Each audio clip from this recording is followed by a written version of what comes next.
મહેસાણા ખાતેથી રાજ્યના ખોરાક અને ઔષધ નિયમન તંત્ર અખાદ્ય અને કલરયુક્ત ભેળસેળવાળી વરિયાળી બનાવતી પેઢી પકડી પાડી હતી।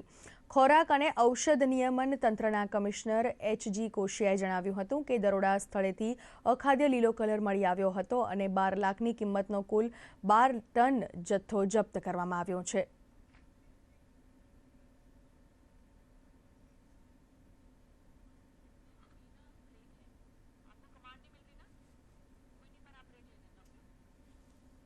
ઊંઝા ખાતે શ્રી વિષ્ણુ ટ્રેડર્સ નામની પેઢીની અંદર રાજપૂત નારસિંહભાઈ નામની વ્યક્તિ જે ઇન્ફિરિયર હલકી ક્વોલિટીની વરિયાળી લાવીને તેના પર અખાદ્ય લીલો કલર કરતા હોવાનું ધ્યાને આવેલું હતું। આથી અમારી ટીમે 2 દિવસ તેની રેકી કરીને આજે એક દરોડો પાડેલો હતો।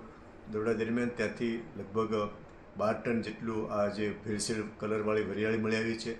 14 કિલો જેટલો અખાદ્ય લીલો રંગ મળી આવેલો છે, જેની કિંમત લગભગ ટોટલ જપ્તી કરેલી છે અને 12 ટન જથ્થો છે અને 12 લાખ જેટલી વેલ્યુ થાય છે અને એક અનસેફ ફૂડ હોવાથી જે તે વ્યક્તિ સામે રિપોર્ટ આવ્યા બાદ ફોજદારી રાહે કાર્યવાહી કરવામાં આવશે।